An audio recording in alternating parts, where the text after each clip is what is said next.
Смирно. Здравствуйте, товарищи кадеты. Дисциплина тут прежде всего. Юные кадеты класса имени дважды Героя Советского Союза Мусы Гареева начинают свой день с построения, проверки внешнего вида и личного состава. В 8 утра ребята уже в строю. Выходят на зарядку, пробежку и только потом приступают к учебе. Самый первый в районе кадетский класс имени Героя-Земляка появился на базе Верхней Киевской школы номер 4 в начале этого учебного года. Не секрет, что кадетское образование развивает духовные и физические качества, чувство долга и понятие чести, формирует характер, играет огромную роль в воспитании истинного гражданина страны. К сожалению, именно этого недостает сегодняшней молодежи.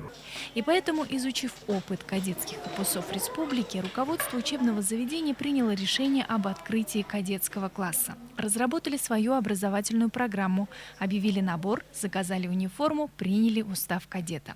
И 1 сентября прошлого года 18 пятиклассников с гордостью присвоили себе звание кадета. Мне нравится в кадетском классе, потому что тут всему учат, разбирать автоматы, стрелять, подшиваться. Я патриот своей родины, и я уже учусь защищать свою родину. Камила Сахаутинова является командиром класса. Она отвечает за порядок и дисциплину в классе. Я командую ребятами в нашем классе и веду их туда, куда нам сказал Руслан Олегович. Быть командиром сложно? Не очень, но иногда они не слушаются. Ты кадет класса имени Мусы Гареева. Что тебе это дает? Внутренне. Я горжусь этим.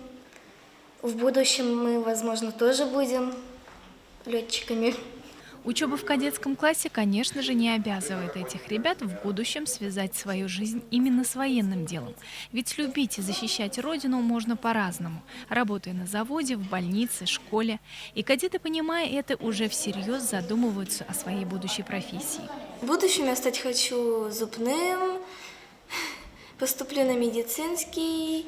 Нам говорят, что вы пример для всех, вы должны хорошо себя вести. Это накладывает определенную ответственность.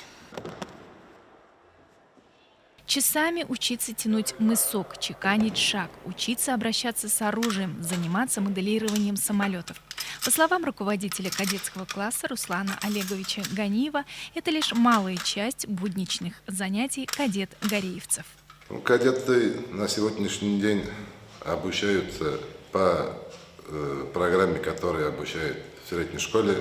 Кроме этого, у них есть внеурочная деятельность, в котором они изучают строевую подготовку, первую медицинскую помощь, правила этикета. Также на следующий год с 5 класса тоже хотим организовать набор в кадетский класс, тоже имени Мусы Гареева. Хотели сделать отбор, чтобы и русский язык хорошо знали, и математику, и физически были более подготовленными. Сегодня школа номер 4 сотрудничает с Уфимским кадетским корпусом, который также носит имя Мусы Гареева. Планируется, что наши кадеты будут ездить туда на экскурсии. Более того, постигать азы первоначальной летной подготовки на базе аэродрома Первушино. Муса Гареев – это дважды Герой Советского Союза. Конечно, он очень хороший человек. Мы должны быть такими же отважными, как и он. Мы должны быть дисциплинированными. Илишевские кадеты обещают с честью и достоинством носить имя своего земляка, летчика-штурмовика, дважды Героя Советского Союза Мусы Гайсиновича Гареева. А это значит быть честными и смелыми, учиться не только хорошо, но и отлично.